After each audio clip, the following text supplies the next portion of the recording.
자, 이제 심장을 갖고 혈관을 봤으니까 혈관을 구성하는 혈액을 봐야겠죠. 혈액은 뭐 잘 알다시피 여러분들 물로 돼 있잖아요. 물이 대부분이고요. 그래서 혈액을 구성을 보시면 혈액은 액체 성분이 혈장과 세포 성분이 혈구로 나눠진다 되어 있는데요. 혈장과 혈구로 나눠지는데요.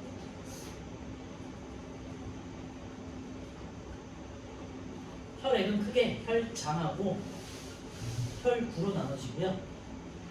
혈장은 뭐 물이라고 생각하시면 돼요. 그러니까 혈액의 피, 여러분들 그 피를 구성하는 물이라고 생각하시면 되고, 그 다음에 혈구는 세포예요, 세포. 그래서 혈구에 세 가지로 나눠져요.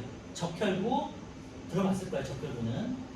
그 다음에 하얗게 생긴 백혈구, 그 다음에 이제 특별한 모양이 없는 찌꺼기 같은 혈소판, 이렇게 세 가지로 구성되고요. 그래서 혈장부터 보시면요, 엷은 노란색 액체이다 돼 있는데요. 이상하잖아요. 피는 빨간색이잖아요, 그치?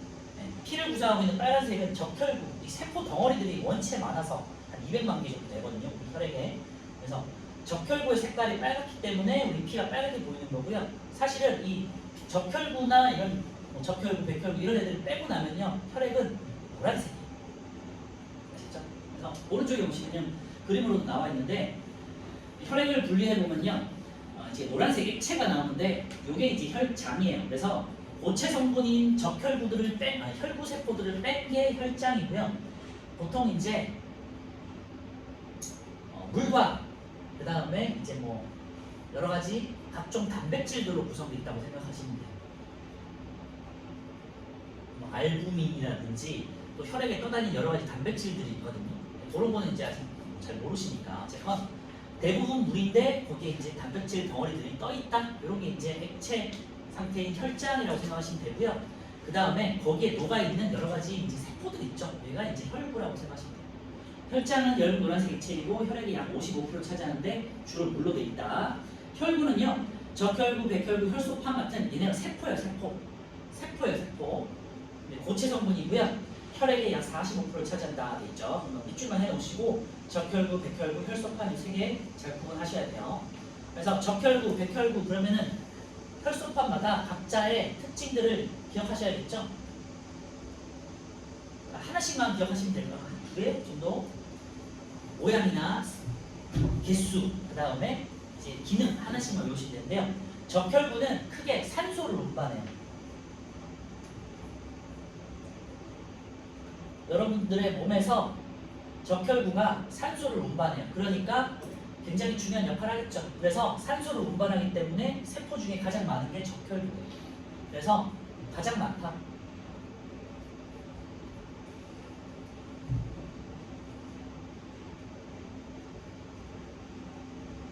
왜 많다? 산소를 운반하기 때문에. 그치? 온몸에 있는 세포 조직마다 다 산소를 전달해 줘야 되기 때문에 가장 많은 게 적혈구고요. 적혈구가 빨간색이라서 우리 피가 빨갛게 보이는 거예요. 그만큼 적혈구가 많다는 소리고요. 적혈구가 빨간 이유는요, 적혈구 안에 철이 있거든요. 근데 철이 물에 녹아서 이온 성분이 되면 빨간색이에요. 이거는 그냥 참고로만 해주시고, 어쨌건. 그 다음에 적혈구 모양은 이렇게 생겼어요. 도너츠 모양인데 안쪽에 온포파인 도너츠 모양이라고 생각하시면 돼요. 왜냐면 얘네는 적혈구 같은 경우는 핵이 없어가지고 안에 뭔가 세포 소비관이 많이 없어. 그러니까 온포파인인 거예요. 그래서 약간 온포파인 도너츠 모양, 이렇게 스마일 모양으로 생겼다 이렇게 생각하시면 돼요. 왼쪽에 이제 교재를 보셔도 약간 웃고 있는 모습처럼 보이나요?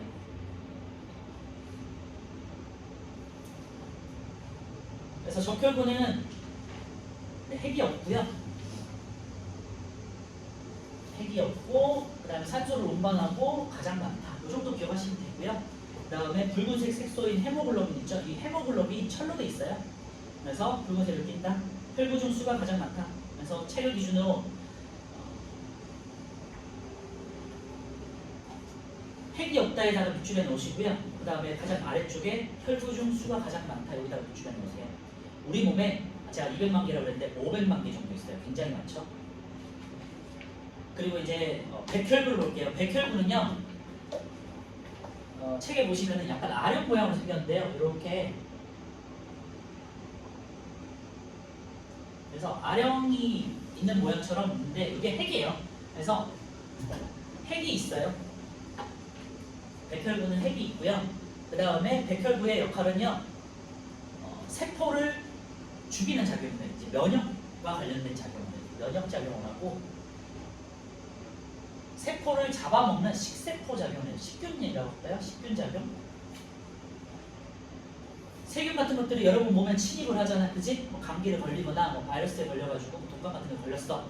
그럴 때 제일 먼저 나가서 싸우는 보병 역할을 하는 게 백혈구예요. 그래서 세균이나 바이러스 등하고 싸우는 역할을 하는 게 백혈구. 얘는 직접 가가지고 잡아먹어요, 싸우고. 그래서 식균 작용을 한다 이렇게 생각하시면 될 것 같고요. 백혈구 보시면은 모양이 일정하지 않고요. 모양은 그냥 이렇게 둥글스름하게 생겼는데 안에 핵이 있어요. 그래서 핵이 있다에다 동그라미 쳐놓고요. 가장 큰 특징은요. 얘는 세균들하고 싸우고 핵이 있기 때문에 크기가 가장 커요. 가장 크다. 그리고 핵이 있다. 이게 가장 큰 특징이니까 참고해 주시고요. 그 다음에 수는 가장 적어요. 왜냐면 아플 때 싸우는 역할을 하는 애니까 많을 필요는 없죠. 그죠? 아플 때만 필요한 애니까. 그래서 얘는 보통 우리 몸에 한 10,000개 정도 돼요. 8,000개에서 10,000개 정도니까 그렇게 많지는 않죠. 그래서 가장 적어요. 혈소판은요, 이제 혈에 응고작용을 해요. 여러분 피가 났을 때 피가 나면 찢어지잖아요. 거기 와가지고 이제 피딱지가 생기잖아. 그게 이제 혈소판이에요. 혈소판이 뭉쳐가지고 생기는 게 혈소판 이제 덩어리고요. 그래서 혈액 응고작용, 혈액을 이제 응고시키는 거. 단단하게 이제 액체 상태의 혈액을 피가 났을 때 뭉치게 만들어서 고체로 딱딱하게 만들어주는 게 응고작용이고요. 얘의 특징은 가장 작아요. 자, 적혈구는 가장 많고요. 백혈구는 가장 크고 적어요. 혈소판은 가장 작아요. 그리고 얘도 핵이 없어요. 그래서 뭔가 댐 같은 거 이렇게 붕괴됐을 때 이렇게 급하게 물을 막아야 되잖아요. 그치? 그런 작용을 하는 게 혈소판이라고 생각하시면 되고요. 혈소판은 뭐 위에 이제 책에서도 그림에서 나와 있지만 특별한 모양이 없이 이렇게 그냥 쭈글쭈글하게 생겼어요. 왜냐면 어느 데 가가지고 이게 찢어진 데를 막아야 되잖아요. 그래서 이렇게 혈액이 있는데 혈관이 있는데 여기가 이제 찢어졌어요. 그러면 여기 이제 혈소판들이 이렇게 와가지고 이렇게 모여가지고 딱 막아주는 거예요. 막아주면 이제 혈액이 새는 거를 막아주겠죠. 그죠? 예, 이런 게 이제 혈소판의 역할이다. 피가 새는 걸 막아주고 혈액을 응고시키는 작용을 한다. 이렇게 생각하시면 되고요. 그래서 혈소판이 이제 우리 몸에서는 모양이 일정하지 않고 핵이 없어요. 핵이 없다에 밑줄에 놓고요. 혈구 중 크기가 가장 작다에 밑줄에 놓으세요. 크기에도. 크기에는 가장 작고 수로는요 한 20에서 30만 개 정도 된대요. 적혈구는 500만 개 정도, 500만 개. 혈소판은 한 20만 개. 백혈구는 한 1만 개 정도. 자, 굉장히 적혈구가 많다는 거 상대적으로 알 수 있죠, 그죠? 그래서 적혈구가 굉장히 많기 때문에 우리 몸이 빨갛게 보인다고요.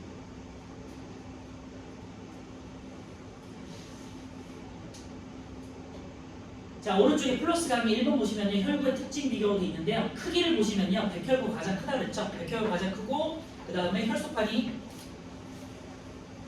가장 작아요. 그래서 백혈구, 적혈구, 혈소판 순이다라는 거 기억해 주시고요. 그리고 두 번째 수는요. 적혈구가 가장 많아요. 500만 개. 그 다음에 혈소판 20만 개. 그 다음에 백혈구 1만 개. 알겠죠? 그래서 근데 기능을 알고 있으면은 어느 정도 감 유추할 수 있어요. 적혈구는 우리 몸에 가장 중요한 산소를 운반해야 되니까 가장 많겠지, 그치? 그리고 백혈구는 평소에는 필요 없지만 이제 세균 같은 게 침입했을 때 싸우는 역할을 하니까 평소에는 적어요. 하지만 핵이 있어서 가장 커요. 혈소판 같은 경우는요, 핵이 없으니까 작고 그 다음에 그냥 어중간하겠지. 피가 났을 때 응고시키는 역할만 하는 거니까 막고 응고시키는 역할만 하는 거니까 적당하게 있어야겠죠. 이 정도 생각하시면 될 것 같고요. 밑에 이제 고산지대에 사는 사람의 적혈구 수 2번 한번 보시면요. 산소가 부족한 고산지대에 사는 사람은 평지에 사는 사람에 비해서 적혈구 수가 많다고 그랬는데요. 왜냐면 고산지대 높은 곳으로 가면은 산소가 부족하잖아. 그치? 그러니까 산소가 부족하니까 부족한 산소를 더 많이 공급시켜주기 위해서 우리 몸에 적혈구가 많이 생겨요. 500만 개보다 더 많이 생겨요. 그래서 산소 공급을 조금 더 원활하게 해줄 수 있고요. 그래서 이제 운동선수들 특히 국가대표 아니면 축구 국가대표들 선수들 보시면 고산지대로 전지훈련 같은 걸 많이 가잖아요. 그리고 우리나라에는 선수촌, 태릉 선수촌 말고 진천 선수촌이라고 해서 또 있거든요. 지방에 우리는 고산 지역에 있어요. 그러면은 이제 적혈구가 많이 늘어나서 운동 능력이 향상되겠죠. 산소를 많이 전달할 수 있으니까. 그래서 운동 선수들은 보통 높은 곳으로 전지훈련을 많이 가요. 3번 헤모글로빈 성질을 보시면 여기다 이제 밑줄 하세요. 헤모글로빈은 산소가 많은 곳에서는 산소와 결합하고 여기다 밑줄해 놓고요. 산소가 적은 곳에는 산소가 떨어지는 성질이 있다. 그래서 우리 몸에서 폐에서는 산소를 받고요. 조직으로 가서는 산소를 떨어뜨리고 이산화탄소를 받아요. 때문에 헤모글로빈에 있는 적혈구가 산소를 운반할 수 있다. 밑줄에 놓으시면 될 것 같고요. 산소를 폐에서 받아가지고 조직에다가 던져주는 역할을 하는 게 적혈구에 있는 헤모글로빈이고, 헤모글로빈 안에 있는 철이 빨간색이기 때문에 적혈구도 빨갛게 보이고 그래서 피도 빨갛게 보인다. 알겠죠? 자, 오른쪽에 6번하고 7번 한번 풀어볼게요.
자, 혈구 중 크기가 가장 큰 것은 적혈구가 아니라 백혈구가 되겠죠. 가장 크다 백혈구. 가장 많은 것은 이제 적혈구죠. 가장 많다 적혈구. 혈액의 구성 비율은 혈장이 혈구보다 높다. 이게 맞죠? 혈장이 이제 물 성분이니까 더 많겠죠. 55% 정도 되고요. 혈구 세포 성분은 이제 한 45% 정도 돼요. 혈소판에는 붉은색 색소인 헤모글로빈이 있다 있는데요. 적혈구에 이제 헤모글로빈이 있는 거예요. X. 백혈구는 핵이 있고요. 적혈구 혈소판은 핵이 없다. 뭐가 되겠죠? 7번에 몸속에 침입한 세균을 잡아먹는 역할을 한다 그랬는데요. 이제 면역과 관련된 건 백혈구고요. B가 되겠죠. 그리고 헤모글로빈의 작용으로 산소를 운반하는 거는요. 이제 도넛 모양으로 음포파인 A가 되겠고요. 적혈구. 혈액을 응고시키는 작용을 하는 특별한 모양 없고 쭈글쭈글하게 생긴 D. 혈소판. 4번에 영양소, 이산화탄소, 노폐물 등의 물질을 운반하는 거는 C. 이제 약간 우리끼리 하는 이 부분이 혈장, 액체 성분 말하는 거예요. 다시 왼쪽에 있는 혈액의 기능을 다시 한번 볼게요. 이제 정리하면요. 여기다가 별표 쳐놓고요. 적혈구, 백혈구, 혈소판의 각각의 기능 잘 기억하셔야 돼요. 자, 혈액의 기능. 혈장은 물이 주성분이다 하는데 물이 한 90% 정도 돼요. 혈장에서 혈장이 혈액의 55%를 차지하는데 그 중에 90%가 물이에요. 그리고 영양소, 이산화탄소, 그리고 산소, 노폐물 등의 물질을 운반하고요. 영양소, 이산화탄소, 노폐물 등의 물질을 운반하고요. 산소 같은 경우는 이제 혈구인 적혈구가 운반하겠죠. 혈구는요, 혈장에 실려서 온몸으로 이동한다가 되어 있고요. 자, 적혈구, 백혈구, 혈소판의 각각의 기능 기억하세요. 이제 적혈구 같은 경우 다시 말씀드린 산소 운반 작용이고요. 헤모글로빈의 작용으로 조직세포에 산소를 전달한다. 여기다가 밑줄에 넣으세요. 조직세포에 산소 전달. 그러니까 부족하면 빈혈이 생기겠죠. 빈혈이란 거는 산소를 잘 전달을 못해가지고 이제 어지럼증을 느끼는 거예요. 그래서 부족하면 빈혈 여기다 밑줄에 놓으시고요. 그래서 선천적으로 이제 혈액에 조금 문제가 있는 친구들 있잖아요. 그러면 이제 빈혈에 걸릴 수가 있겠죠. 산소를 전달을 잘 못하니까. 백혈구는요, 식균 작용돼 있는데 면역 작용이고요. 세균을 잡아먹는 걸 식균이라고 해요. 식균. 몸속에 침입한 세균을 잡아먹는다. 밑줄에 넣으시고요. 백혈구는 평소에는 한 6,000개에서 8,000개에서 10,000개 정도까지 이제 있다가 이제 세균이 침입하면요, 이제 평소에는 1차 고병들이 가서 싸우고 그 다음에 세균이 계속해서 침입하잖아요. 그러면은 이제 더 늘어나게 돼 있어요. 이제 면역 작용인데 이건 나중에 볼 거고요. 세균이 감염하면 염증이 생기면서 백혈구 수가 더 늘어나요. 옆에다가 이렇게만 적어 놓으세요.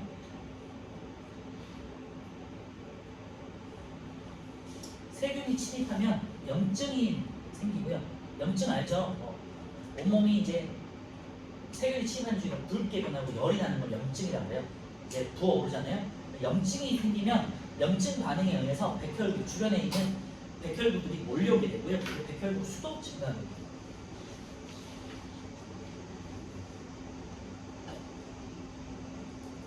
그러면서 이제 식균 작용을 더 원활하게 하고 아직 배우진 않지만요. 백혈구로는 싸우는 게 부족하는 싸우는 군인들이 부족하잖아요. 그래서 이제 항체란 걸 만들어서 세균을 잡아먹어요. 참고로 마시고 이렇게 저것만 넣으세요. 중요한 거는 세균이 침입하면 염증이 생기고 백혈구 수가 늘어날 수 있다. 이 정도만 기억하시면 되고요. 그 다음에 혈소판 같은 경우는 혈액 응고작용, 피가 났을 때 딱딱하게 딱지지는 거 말하는 거죠. 상처가 났을 때 혈액을 응고시켜 출혈을 막고 상처를 보는데 여기다 밑줄에 놓으시면 돼요. 출혈을 막고 상처 보고. 그래서 혈소판이 부족한 경우는 이제 지혈이 잘 되지 않는다 되는데요. 과다 출혈로 목숨이 위험할 수도 있겠죠. 그래서 이런 것도 유전적으로 좀 문제가 있는 병이 걸릴 수 있어요. 뒤에 가면은 이제 어떤 문제들 중에 A, B, C 학생 중에 어떤 학생은 적혈구가 부족하고 어떤 학생은 백혈구가 부족하고 어떤 학생은 혈소판이 부족했을 때 나타날 수 있는 증상 이런 것들을 이제 문제를 다루니까 그때 보도록 하고요. 이제 마지막으로 혈액 순환이에요. 아까 전에 말씀드렸던 이제 온몸 순환과 폐 순환 요거를 말하는 거니까 잘 참고해 주시고요. 온몸 순환은 좌심실에서 나간 혈액이 좌심실에서 나가서 대동맥을 거쳐서 조직에 산소를 주고요. 그 다음에 대정맥을 거쳐서 우심방으로 들어와요. 그래서 조직세포에 산소와 영양분을 공급한다 있죠. 밑줄에 놓으시고요. 조직세포에서 이산화탄소와 노폐물을 받는다. 여기다 밑줄에 놓으세요. 그래서 온몸 순환의 목적은 조직에 있는 세포들마다 산소를 전달하기 위해서요. 산소와 포도당 같은 영양소를 전달하기 위함이에요. 그리고 산소와 영양소를 주고 이산화탄소와 찌꺼기를 받는데요. 온몸 순환을 통해 가지고요. 모세혈관에서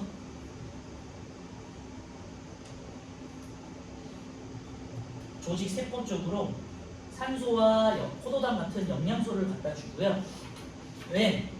조직에 있는 세포들이 세포호흡을 통해서 에너지를 만들어내야 되지? 그래서 산소가 필요한 거예요. 포도당도 필요하고. 그 다음에 조직에서 세포호흡을 통해 결과물이 이산화탄소거든요. 이산화탄소와 그 다음에 노폐물들이 있죠. 여러 가지 찌꺼기들이 생길 거 아니야. 이 찌꺼기들을 조직에서 모세혈관 쪽으로 전달해줘. 그럼 모세혈관은 이걸 다시 순환을 시켜서 이제 심장으로 들어오는 거죠. 간을 거친 다음에 간이나 뭐 심장 같은 곳으로 이제 전달을 시켜주죠. 그래서 이산화탄소 같은 경우는 호흡을 통해서 밖으로 보내야 되고 노폐물 같은 경우는 이제 우리가 오줌을 통해서 또 보내야겠죠.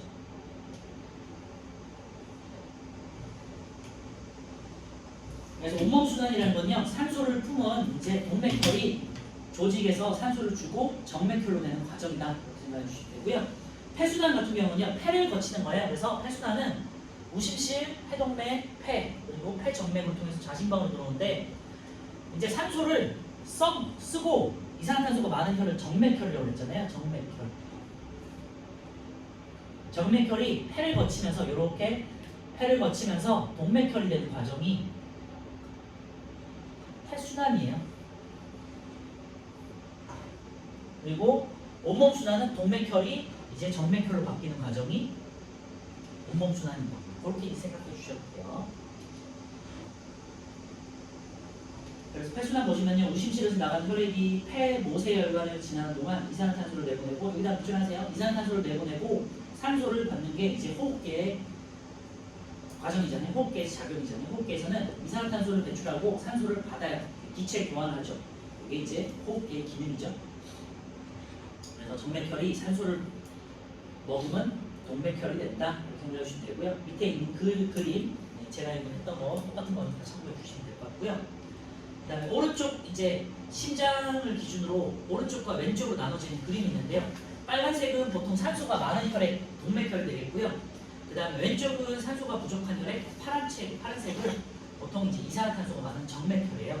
그래서 동맥혈이 뭐고 정맥혈이 뭔지를 잘 구분할 수 있어야 되니까 잘 기억해 주시고요.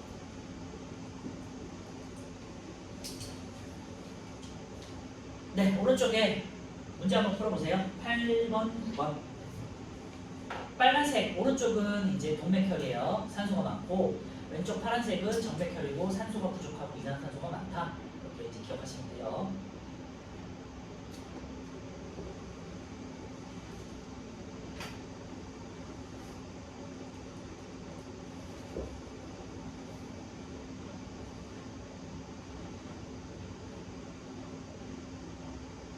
이게 이제 이 장에 있는 순환의 가장 중요한 포인트들, 심장의 구조와 경로, 그 다음에 온몸순환, 폐순환, 그 다음에 이제 혈액 성분 중에서 혈구 세 가지, 적혈구, 백혈구, 혈소판의 특징과 기능, 이것들 가장 중요해요.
자, 8번에 혈관 이름 쓰는 건데요.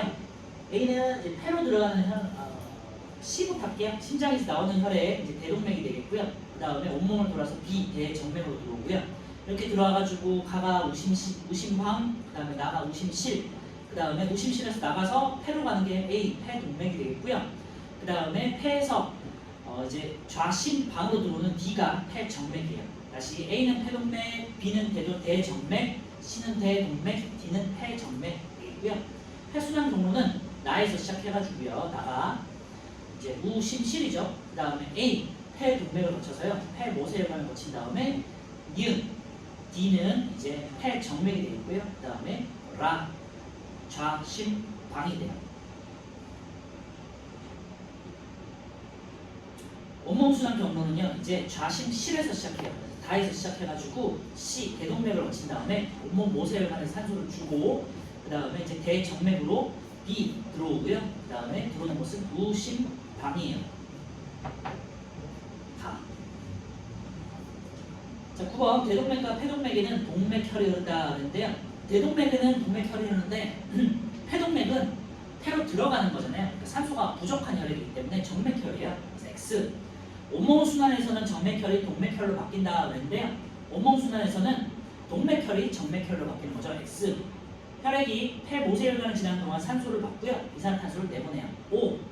혈액이 온몸의 모세혈관을 지나는 동안 조직세포에 산소와 이산화탄소를 공급한다는데요. 산소와 영양소를 공급하고요.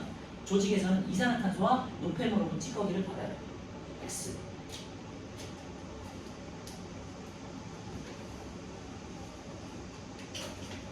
제가 동맥혈하고 정맥혈을 한번 분류를 해볼 테니까 비교해서 필요하신 분들은 한번 작성해 보세요.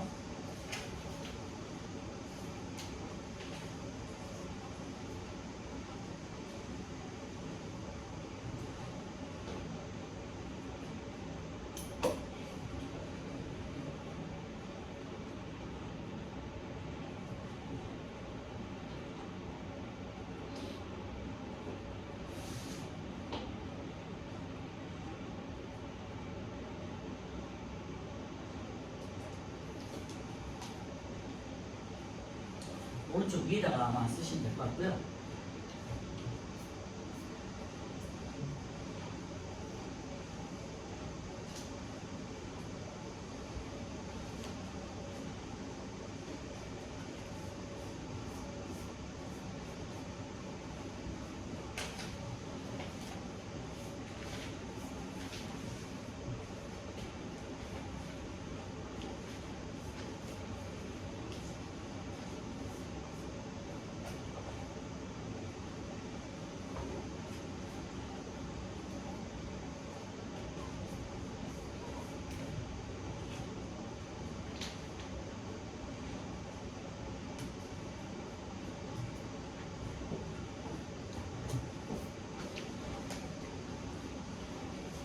그리고 색깔이 좀 달라요. 색이 우리 일반적인 피는 빨간색만 생각하시는데요. 동맥혈은 진짜로 그냥 이제 빨간색이에요. 선홍색. 이쁜 빨간색이라고 생각하시면 되고요. 그 다음에 정맥혈 같은 경우는 까만 피예요. 암적색 정도 되는데 여러분들 그 체하거나 했을 때 손을 따잖아요. 손을 따면 여기가 빨간 피가 나오는 게 아니라 까만 피가 나와. 그치? 그게 이제 정맥혈이라고 하고 암적색이라고 표현해요. 그 다음에 동맥혈은요 뭐냐면 여러분들은 평소에 볼 수 없어. 여러분들 뭐 다치고 긁히고 찢어지고 해서 나오는 혈들은 전부 정맥혈이에요. 우리 피부 표면에 있는 거는. 동맥혈은 어디서 나왔냐면 팔이 잘리거나 꺾이거나 뭐 이렇게 하는 경우 있죠. 심하게 다치는 경우. 그러니까 여러분들은 볼 일이 없어. 있어서도 안 되고. 그래서 우리 몸쪽 안쪽을 흐르는 혈액이기 때문에 굉장히 빨간 혈액이 나요. 그래서 뭐 예를 들면 교통사고가 났다. 뭐 어떤 중환자들이다. 그러면은 굉장히 빨간 피를 흘릴 수가 있겠지. 그치? 근데 여러분들은 보실 일이 있어서는 안 되겠죠.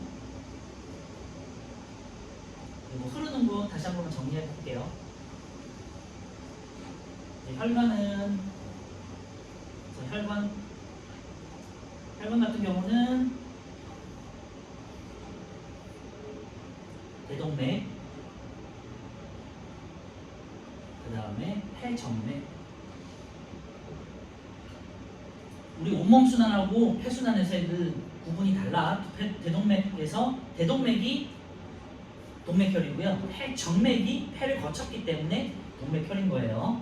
그 다음에 대정맥하고 정맥혈은 대정맥과 폐동맥, 폐로 들어가는 혈액이니까. 그 심장은요? 좌심망, 좌심실. 아까 전에도 봤지만요.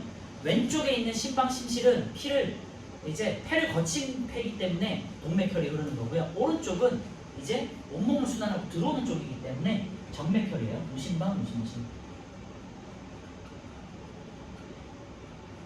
그래서 그 심장 구조를 머릿속에서 잘 이렇게 입체적으로 구현할 수 있으면 제일 좋고요. 그러면 뭐 특별히 외우거나 하실 필요는 없죠. 근데 그게 잘 좀 힘들다 하시는 분들은 외워야겠지. 그치? 혈관하고 심장 이름을.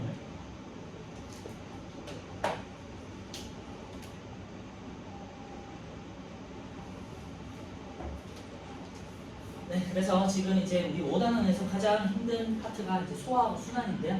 거기를 이제 지나가고 있습니다. 자, 넘겨주시고요. 28페이지 혈액 관찰 실험 한번 볼 건데요. 여기서는 이제 염색약 이름이 나올 건데 좀 중요하니까 기억해 줄게요. 자, 1번은 손가락 끝을 소독하고요. 알코올로 소독한 다음에 체열기라고 해서 뾰족한 바늘 같은 거 있죠. 그걸 딱 찔러.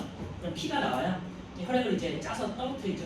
2번 혈액에 생리식염수를 떨어뜨려 희석한다. 그러니까 생리식염수는 우리 몸에 있는 성분과 가장 비슷한 이제 물에다가 여러 가지 이온, 각종 이온들이 섞여 있는 물이다 생각하시면 되고요. 그래서 희석을 시켜요. 너무 진하니까 색깔이 너무 빨갛잖아요, 그죠? 그래서 좀 희석을 시켜서 3번. 그리고 이제 그 전에 3번이요. 다른 받침 유리를 혈액 가장자리에 비스듬히 대고 밀어요. 그래서 얇게 펴요. 너무 진하고 두꺼우면은 관찰하기 힘드니까 얇게 편다. 알겠죠? 혈액을 미는 방향인데 이제 혈액이 있는 반대 방향으로 밀어야 혈액이 얇게 펴진다. 혈구가 터지지 않는다. 알겠죠? 참고해 주시고요. 4번. 자, 혈액에 에탄올을 떨어뜨린다는데 에탄올에다 동그라미 해주세요.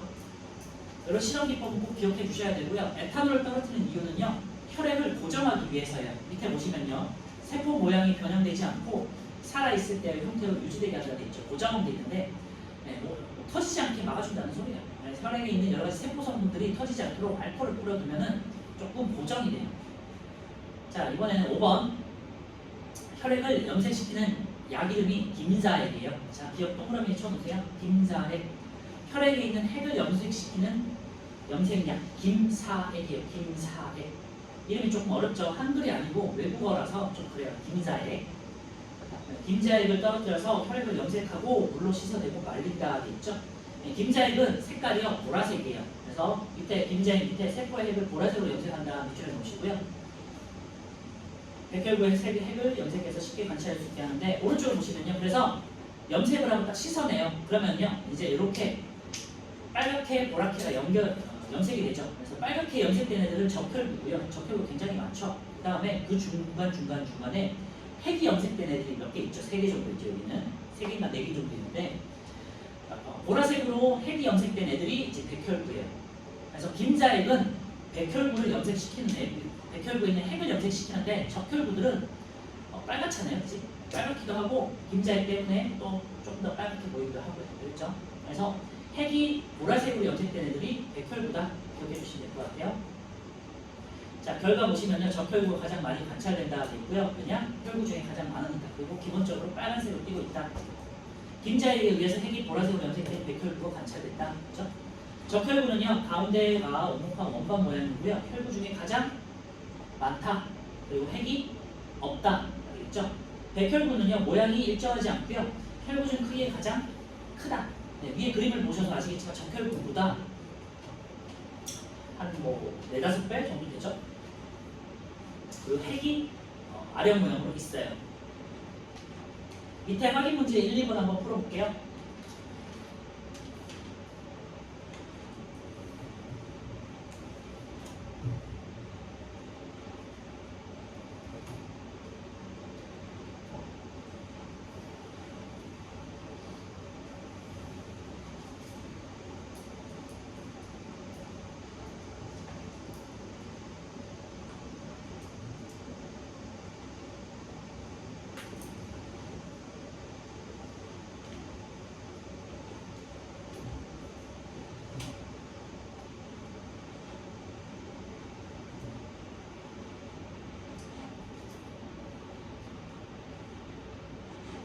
자, 1번. 김자핵으로 적혈구의 핵을 염색하는 게 아니라 적혈구는 핵이 없죠. 네, 백혈구만 핵을 가지고 있어요. 백혈구 핵을 염색한다. X. 에탄올을 떨어뜨리는 것은 세포를 부정하기 위해서요. 이제 변형되거나 터지는 것을 방지하기 위해서 에탄올, 알코올을 뿌려준다. 5. 가장 많이 관찰되는 혈구는 가운데가 오목한 원본 모양인 적혈구죠. 5. 혈액을 얇게 펼 때는 받침 유리를 혈액이 있는 반대 방향으로 밀어주겠죠. 얇게 펴요. X.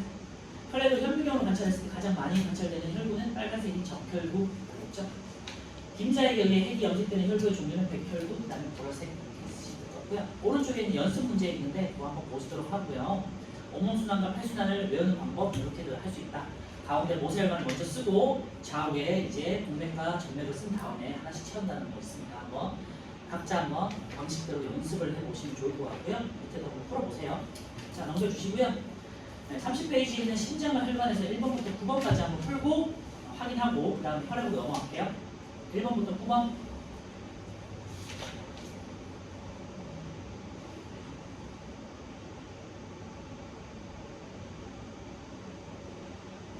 네, 오늘 시험은 수단을 볼게요.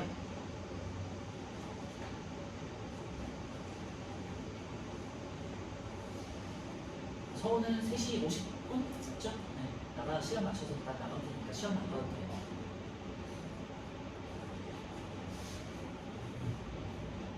서울은 프린트를 줄 테니까 풀어오자. 그쵸?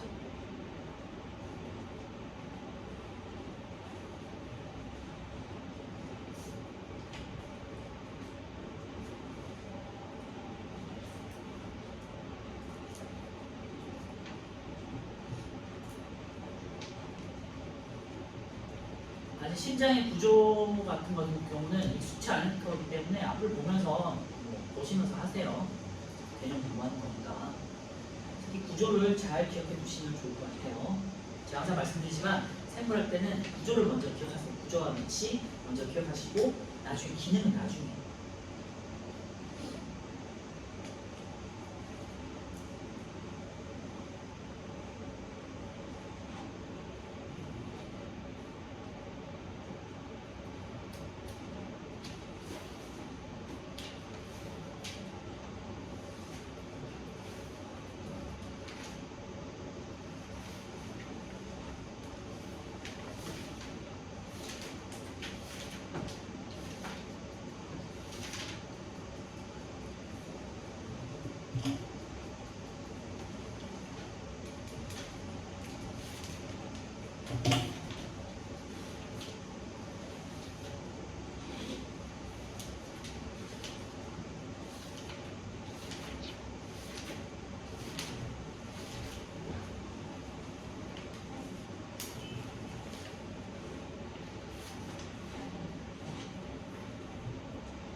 자, 1번부터 볼게요. 순환계에 대한 설명을 옳지 않은 것들인데요. 물질 운반하는 기능을 담당하죠. 산소, 이산화탄소, 영양소, 노폐물 등 운반하고요. 심장, 혈관, 혈액으로 이루어져 있고요. 혈관은 동맥, 모세혈관, 정맥으로 구분되죠. 다음은 4번이고요. 심방은 동맥, 이게 아니라 정맥과 연결되고요. 심실이 동맥과 연결돼요. 그래서 이런 이름 같은 거 잘 공부해 주세요. 모세혈관을 지나는 혈액과 조직세포 사이에서 물질 교환이 일어나죠. 사람의 심장에 대한 설명을 옳지 않은 것들인데요. 심장에서 심방은 혈액을 받아들이는 곳이다 인데요. 정맥과 연결되어 있기 때문에 혈액을 받아들이죠. 이거 맞고요. 2번 두 개의 심방, 두 개의 심실로 돼 있어요. 3번 수축과 이완을 반복하면서 혈액을 순환시키죠. 4번 심장의 규칙적인 수축과 이완 운동을 심장박동, 심장 박동이죠. 그리고 자동적으로 이루어지고요. 답은 5번이 심방은 심실보다 두껍다 되는데 심실이 심방보다 두껍고 탄력성이 강해요. 왜냐? 심실이 피를 내뿜는 경우가 있다. 그치? 심방은 혈액을 받는 쪽이고요. 심실은 혈액을 내뿜는 쪽이에요. 그러니까 더 두꺼워야겠죠? 이번에 5번이에요. 3번에 심장에서 판막이 있는 곳이 아닌 것 같은데요. 방과 실 사이, 그 다음에 실과 동맥 사이. 그래서 우심방, 우심실, 우심실, 폐동맥, 그렇죠? 자심방, 우심방 아니죠. 3번은 틀렸고요. 이건 그냥 벽이 있는 거예요. 벽. 4번 자심방, 자심실, 5번 자심실, 그렇죠? 그리고 판막이 또 있는 곳이 혈관에서는 정맥이 있다고 했어요. 3번에 어쨌건 3번이고요.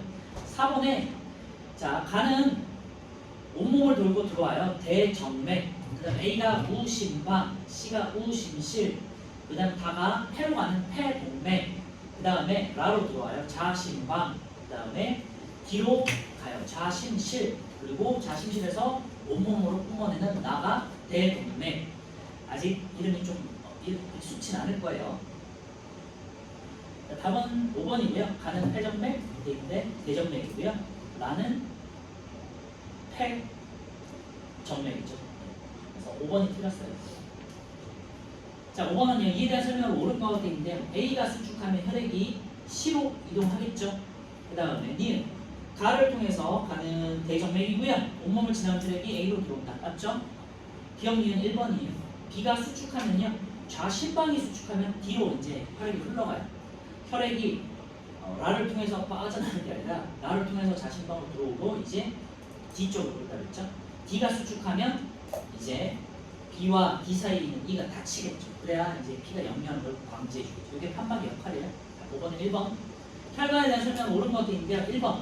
혈압이 매우 낮은 정맥에는 이제 심장 쪽으로 피가 끌어올려져야 됩니다. 판막이 있어요. 역류하는 걸 방지하기 위해서. 1번. 하고 3번이요. 모세혈관은 온몸에 그물처럼 퍼져 있고 얇고 가늘한 혈관이다. 물질 교환을 잘 원활하게 하기 위해서. 6번에 1번, 3번이고요. 7번은요. 빨간색이 동맥이고 파란색이 정맥인데요. 이게 만약에 흑백으로 돼 있잖아. 그러면은 구분할 때 안쪽에 판막이 있는지를 보셔야 돼요. 그래서 판막이 문이 이렇게 안쪽에 이렇게 두 개의 문이 있잖아요. 여닫이 문처럼 이렇게 있는 게 있잖아. 미닫이 문지 하여튼 이렇게 있는 게 판막이에요. 그래서 오른쪽에 있는 게 판막이 있는 C가 정맥, 그다음에 A는 동맥이에요. 그리고 B는 모세혈관. 답은 4번이고요. C에서 조직세포와 물질 교환이 일어난다는 얘기인데요.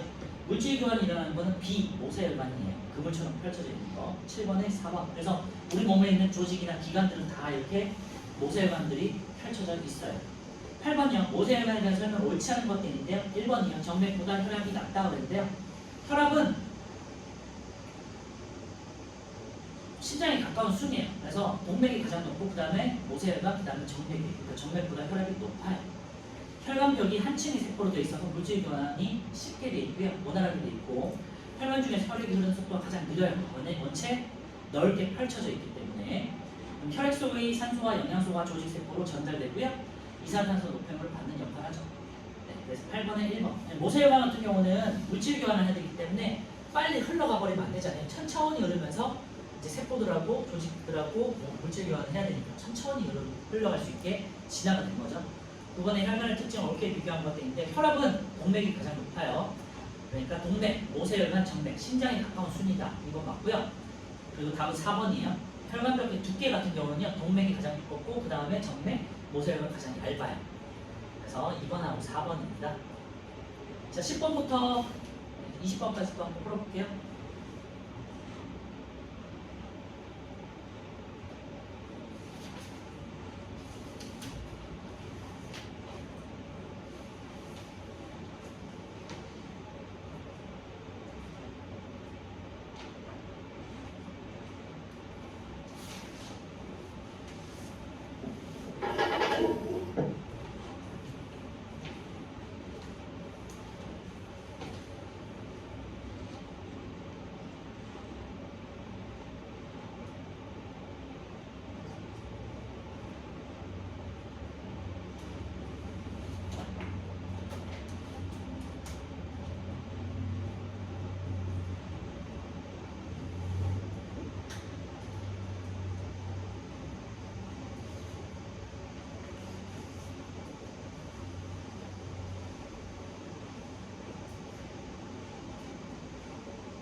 자, 10번 볼게요.